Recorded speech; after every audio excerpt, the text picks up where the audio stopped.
नमः संस्कृतम। आज हम आप लोगों को कक्षा 12वीं का जो तीसरा पाठ है, क्या नाम है? प्रजानुरंजको नृपः। ठीक है, प्रजा को स्नेह करने वाला राजा। अनुरंजन होता मनोरंजन, ठीक है, स्नेह करने वाले राजा। जो अपना ये पाठ है वो हमारे रघुवंश महाकाव्य से लिया गया है। जो रघुवंश महाकाव्य है वो महाकवि कालिदास द्वारा रचित दूसरा महाकाव्य है। पहला है उनका कुमार संभवम और दूसरा है रघुवंशम। जो रघुवंशम है उसमें 19 सर्ग है। 19 सर्गों में पहले सर्ग से यह लिया गया है। जो रघुवंशी राजा थे, सूर्यवंशी राजा थे, वो बहुत ही प्रतापी राजा थे। जो अपने कालिदास है उन्होंने पहले सर्ग से लिया गया है और उसमें उन्होंने बताया कि इतना बड़ा रघुवंश का वर्णन मैं कैसे करूं। ठीक है, ये सूर्यवंशी राजा थे। इसमें कहा है प्रस्तुत पाठ महाकवि कालिदास विरचित रघुवंश के प्रथम सर्ग से लिया गया है। इसमें 19 सर्ग है। 19 सर्ग में पहले सर्ग से लिया गया। हर सर्ग में अलग अलग राजाओं की कथा है। तो इसमें क्या है, 31 राजाओं का वर्णन है। कितने राजाओं का? 31 राजाओं का। तो इसमें पहले राजा मनु, व्यवस्थित मनु और दिलीप, इन सब का वर्णन किया गया है। इन आरंभिक श्लोकों में कालिदास महान रघुकुल के राजाओं के गुणों के वर्णन के माध्यम से संसार को यह बताने की चेष्टा करते हैं कि शासकों में कौन कौन से गुण होना चाहिए। जो हमारे दिलीप थे, रघु थे, राम थे, तो इन्होंने किस प्रकार से शासन किया। अब जनता को किस प्रकार से खुश करते थे। जब अपना राज्य सही चलता तो अपन कहते कि राम राज्य चल रहा है। ठीक है, तो जो राम का राज्य था उसमें कोई भी जनता क्या थी, ना तो गरीब थी और ना अप्रसन्न थी। सभी लोग बढ़िया खुशहाल जिंदगी जी रहे थे। तो राम जी ने, दिलीप ने किस प्रकार शासन चलाया उसी का वर्णन करके कालिदास जी इस संसार को बताना चाहते कि आप भी अपने इस संसार में कैसे ख्याति प्राप्त कर सकते हैं। तो राजा का मुख्य धर्म प्रजा का अनुरंजन करना है। राजा को प्रजा के कल्याण के लिए ही प्रजा से कर लेकर कुसत एकत्र करना चाहिए। जैसे आपने कई जगह देखा कि कहीं जुआ हो रहा, कहीं उपद्रव हो रहा है, तो वहां से हमें धन इकट्ठा करना चाहिए और क्या करना चाहिए, अपने कोष में एकत्रित करके जब प्रजा पर कोई संकट आए तो उसे कई गुना करके उसे जो रघुवंशी राजा थे वो प्रजा को लौटा देते थे। और क्या करते थे कि प्रजा का कष्ट निवारण करना होता था। राजा को विद्वान, सत्यवादी और इंद्रिय ज्ञाही होना चाहिए। राजा कैसा होना चाहिए? विद्वान होना चाहिए। ठीक है, हर चीज का उसे ज्ञान होना चाहिए और सत्यवादी होना चाहिए। ठीक है, और इंद्रिय ज्ञाही, अपनी इंद्रियों पर कंट्रोल होना चाहिए तथा प्रजा पालक होना चाहिए कि उसे अपने प्रजा का ध्यान होना चाहिए कि हमें प्रजा का किस प्रकार पालन करना है। इस संसार में वे राजवंश चिरकाल तक राज्य करते हैं जिसमें रघुवंशी राजाओं के समान गुण पाए जाते हैं। ठीक है, वही राजा ज्यादा समय तक राज्य करते जो रघुवंशी राजाओं के समान थे। कालिदास इसके माध्यम से न केवल भारत के अपितु विश्व के शासकों के समक्ष ये अनुकरणीय आदर्श प्रस्तुत करते हैं। ठीक है, प्रजा पालन, प्रजा अनुरंजन ही शासन का प्रमुख धर्म है। ठीक है, तो क्या है, जो आज हमारी प्रजातंत्र चल रहा तो उसमें भी कैसा शासन चलना चाहिए, कैसा हमारा शासक होना चाहिए। ठीक है, तो ये सारे गुण उन्होंने बताए हैं रघुवंशी राजाओं में कि कौन कौन से गुण थे कि जो हम अनुकरण कर सकते हैं, जिसके द्वारा हम अपने धर्म का विस्तार कर सकते हैं। यह ध्वनि इससे प्रकट होती है। इस पाठ में यह बताया गया है। ठीक है, पहला है सत्याय संभृत्या नाम, सत्याय मित भाषणा नाम, यश से विजिगिषूणाम प्रजाए गृहम आदिनाम।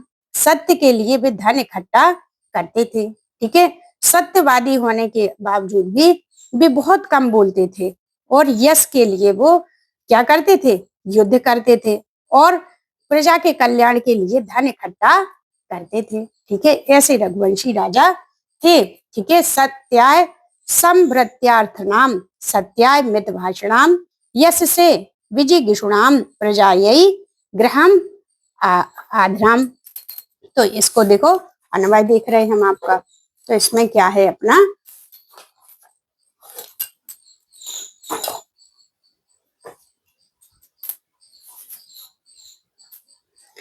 देखो, त्यागाय माने त्याग के लिए, संभृत्याय माने धन एकत्रित करने वाले, सत्याय माने सत्य की रक्षा करना, और मित भाषणाम माने कम बोलने वाले, यश से माने यश के लिए, विजिगीषुणाम माने जीतने की इच्छा, प्रजा यही माने प्रजा के लिए, और ग्रह धान्यनाम विवाह करने वाले रघुवंशी होते थे। क्या होते थे? कि धन एकत्रित करने के लिए धन एकत्र करते थे, और त्याग के लिए कम बोलते थे। ठीक है, बहुत अधिक विद्वान होने के बावजूद भी वे कम बोलते थे, सत्य की रक्षा के लिए जीतने की इच्छा रखते थे, और अपनी वंश वृद्धि के लिए विवाह करते थे वो। ठीक है, अगला है शेषव शेषो अभ्यस्त विद्यानाम यौवने विषयाणाम वार्धके मुनिवृत्ति नाम योग अंते तनु त्यज्यताम। क्या करते थे?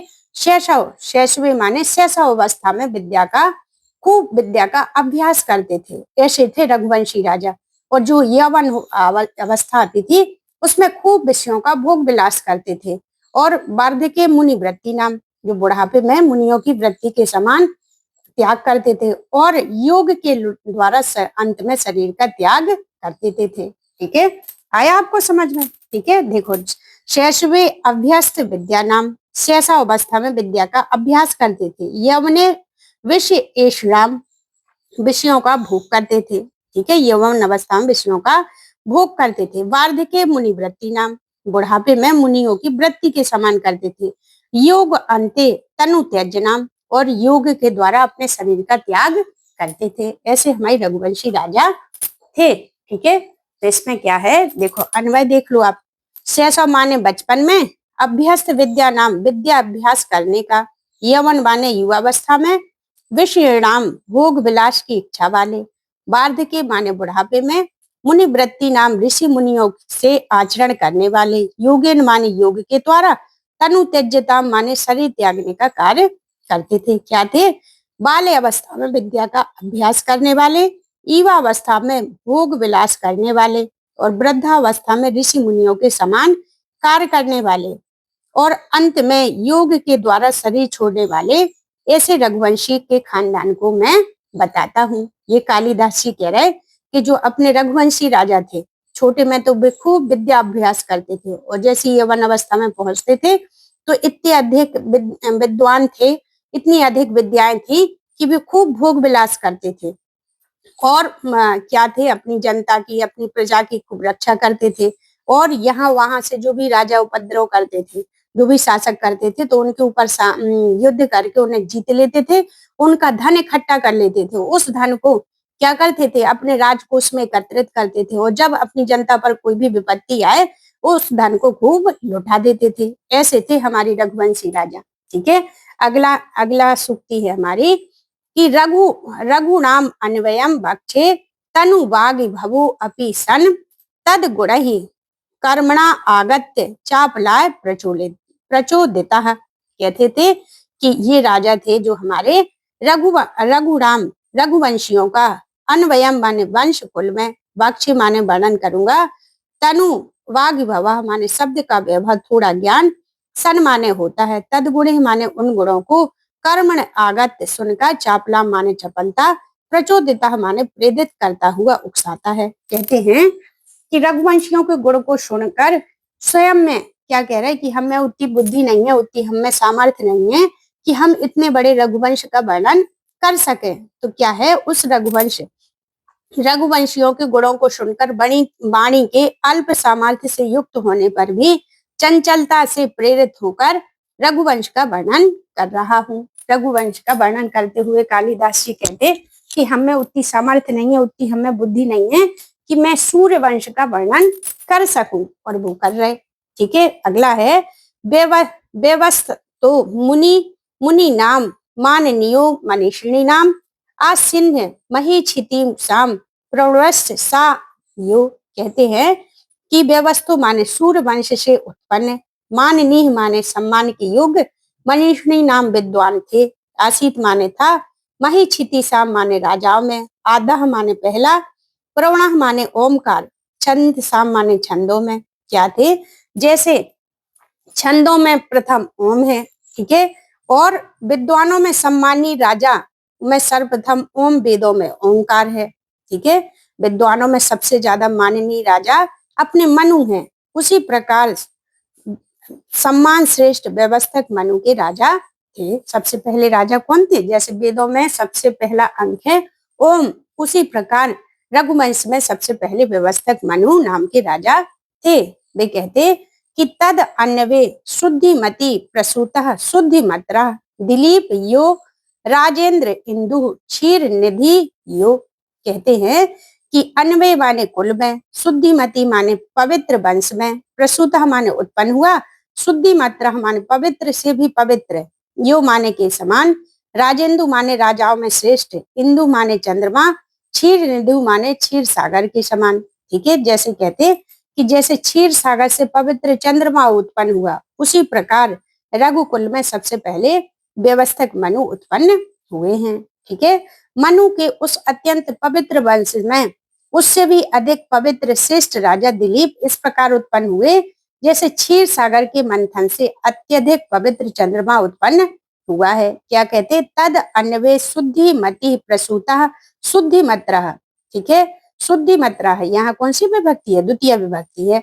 कहते दिलीप यो राज इंद्रु क्षीर निधि यो, जो राजाओं में सबसे श्रेष्ठ राजा दिलीप उत्पन्न हुए। कैसे उत्पन्न हुए? बिल्कुल पवित्र शुद्ध, जैसे चंद्रमा अगर को मंथन करने पर हमें शुद्ध चंद्रमा प्राप्त होता है। ठीक है, तो इस प्रकार राजाओं का वर्णन किया है। अगला है आकार सादृश्य प्रज्ञा, प्रज्ञा सादृश्य गमः, आगमे सादृश्य आरंभ, आरंभ सादृश्यो। अगर वो किसी कार्य को आरंभ कर देते थे तो उस कार्य को समाप्त करके ही छोड़ते थे और उस कार्य में उन्हें सफलता मिलती थी और वह कार्य उन्हें क्या करता था? यश प्रदान करता था। ऐसे थे हमारे रघुवंशी राजा। आकार सादृश्य प्रज्ञा, आकार के समान बुद्धि वाले, प्रज्ञा सादृश्यम, बुद्धि के अनुरूप शास्त्रों का अभ्यास करने वाले, शास्त्रों के अनुसार ही वो कार्य करते थे। आगमे सादृश्य, शास्त्रों के अनुसार आचरण करने वाले, आरंभ सादृश्य, शुरुआत के समान फल प्राप्त करने वाले। राजा दिलीप की बुद्धि उनके शरीर की आकृति जैसी तीक्ष्ण थी। वो शरीर में बहुत ही श्रेष्ठ थे, लंबे थे, हष्ट पुष्ट थे, सुंदर थे। जिस प्रकार वो ऊपर से दिखते थे उसी प्रकार वो अंदर से भी बहुत सुंदर थे। उनके आचरण बहुत अच्छे थे। वे राजा प्रजा को कभी भी परेशानी में नहीं देख सकते थे। तीक्ष्ण बुद्धि के अनुरूप शास्त्रों का बहुत अभ्यास करते थे। शास्त्रों के अनुसार कार्यों का आरंभ अच्छा करते थे और कार्य उत्तम होने से उन्हें सफलता भी उत्तम मिलती थी। ये थे हमारे रघुवंशी राजा। ठीक है, कि जिस कार्य को आरंभ कर देते थे और जिस भी कार्य को आरंभ करते थे वो शास्त्रों के अनुसार ही करते थे और शास्त्रों के अनुसार कार्य करके उन्हें उत्तम सफलता प्राप्त होती थी। ठीक है, अगली सूक्ति है इसमें कि प्रजा नाम यो भूत्यर्थम साताभ्यो बलिम गृहीत सहस्त्र गुण द्रष्टुम अपाघ्यते ही रसाम रवि। जिस प्रकार सूर्य क्या करता? हमारी पृथ्वी से थोड़ा थोड़ा जल इकट्ठा करता है, उस जल को इकट्ठा करके 1000 गुना करके पृथ्वी पर पुनः लौटा देते। उसी प्रकार जो हमारे राजा रघुवंशी राजा हैं वो प्रजा से थोड़ा एकत्रित थोड़ा कर लेकर के उसे 1000 गुना करके प्रजा को पुनः वापस कर देते थे। ठीक है, अगला है ज्ञाने मौनम क्षमा साक्तो त्यागे सालाग विपर्यायः गुणानुबंधुत्व तस्य प्रसवायो। ठीक है, ज्ञानी होने के बावजूद भी मौन रहते थे। जैसे आजकल थोड़ा सा किसी को ज्ञान प्राप्त हो जाए तो वो जल्दी जल्दी बोलेगा, लेकिन जो हमारे रघुवंशी राजा थे दिलीप थे वो कैसे थे? ज्ञानी होने के बावजूद भी कैसे थे? मौन रहते थे और शक्तिशाली होने के बावजूद भी वो कैसे थे? क्षमा कर देते थे।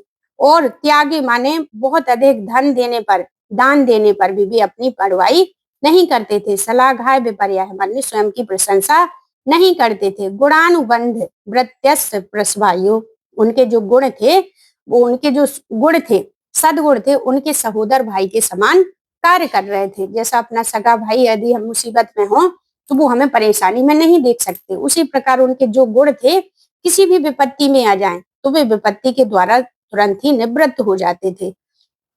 प्रजा नाम बिन धनार्थ क्षणार्धनादापि सा पिता पितरस्यताम केवलम जन्म हेतु, जो उनके पिता थे जन्म देने वाले ही होते थे। और जो राजा दिलीप थे वो क्या थे? हेलो, हाँ हाँ, आज नहीं जाना।